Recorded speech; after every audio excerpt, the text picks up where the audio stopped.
بسم اللہ الرحمن الرحیم۔ السلام علیکم ناظرین۔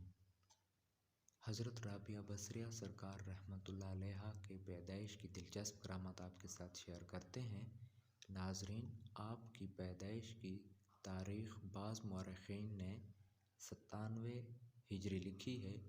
ولادت کی رات میں آپ کے والد کے یہاں نہ تو اتنا تیل تھا جس سے ناف کی مالش کی جاتی اور نہ اتنا کپڑا تھا جس میں آپ کو لپیٹا جا سکتا، حتیٰ کہ بدحالی کا یہ عالم تھا کہ گھر میں چراغ تک نہ تھا۔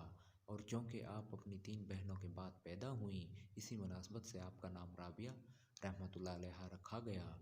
اور جب آپ کی والدہ نے والد سے کہا پڑوسیوں کے پاس جاؤ اور تھوڑا سا تیل مانگ لاؤ تاکہ گھر میں کچھ روشنی ہو جائے، تو آپ نے شدید اصرار پر ہمسایہ کے دروازے پر صرف ہاتھ رکھ کر گھر واپس آ کے کہہ دیا کہ وہ دروازہ نہیں کھولتا، کیونکہ آپ یہ وعدہ کر چکے تھے کہ اللہ تعالیٰ کے سوا کسی سے کچھ نہ مانگیں گے۔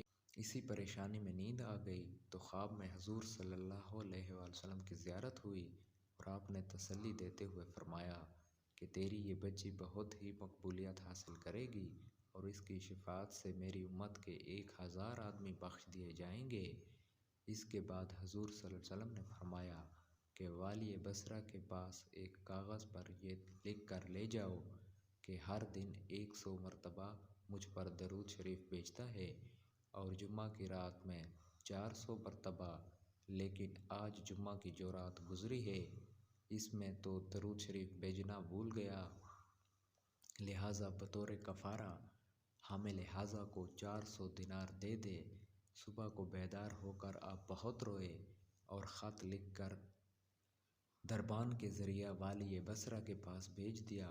اس نے خط پڑھتے ہی حکم دیا کہ حضور صلی اللہ علیہ وسلم کی یاد آوری کے شکرانے میں 10 درہم تو فقراء میں تقسیم کر دو اور 400 دینار اس شخص کو دے دو۔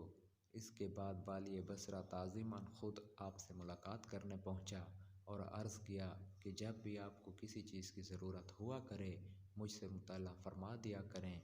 چنانچہ انہوں نے 400 دینار لے کر ضرورت کا تمام سامان خرید لیا۔ سبحان اللہ۔ دوستو، یہ ہوتی ہے شان اولیاء اللہ کی۔ جلد ملتے ہیں، اپنا خیال رکھیے گا، اللہ نگہبان۔ رابعہ بصریہ رحمۃ اللہ علیہ نے جب ہوش سنبھالا تو والد کا سایہ سر سے اٹھ گیا اور قحط سالی کی وجہ سے تینوں بہنیں بھی آپ سے جدا ہو کر نہ جانے کہاں مقیم ہو گئیں، کہاں رہنے لگیں۔ آپ بھی ایک سمت کو چل دیں اور ایک ظالم نے پکڑ کر زبردستی آپ کو کنیز بنا لیا اور کچھ دنوں کے بعد بہت ہی قلیل رقم میں فروخت کر دیا اور اس شخص نے اپنا گھر لا کر بے حد مشقت آمیز کام لینا شروع کر دیے۔ ایک مرتبہ آپ کہیں جا رہی تھیں کہ کسی نامحرم کو اپنے سامنے دیکھ کر اتنے زور سے گریں کہ ہاتھ ٹوٹ گیا۔ اس وقت آپ نے سر بسجود ہو کر عرض کیا، یا اللہ، میں یار و مددگار ہوں، پہلے سے ہی تھی اور ہاتھ بھی ٹوٹ چکا ہے، اس کے باوجود میں تیری رضا چاہتی ہوں۔ چنانچہ غائبی آواز آئی کہ اے رابعہ، غمگین نہ ہو، کل تجھے وہ مرتبہ حاصل ہوگا کہ مکرم ملائکہ بھی تجھ پر رشک کریں گے۔ یہ سن کر آپ خوشی خوشی اپنے مالک کے یہاں پہنچ گئیں اور آپ کا یہ معمول رہا کہ دن میں روزہ رکھتیں اور رات بھر عبادت میں صرف کر دیتیں۔ اور ایک شب جب آپ کے مالک کی آنکھ کھلی تو اس نے حیرت سے چاروں طرف دیکھا۔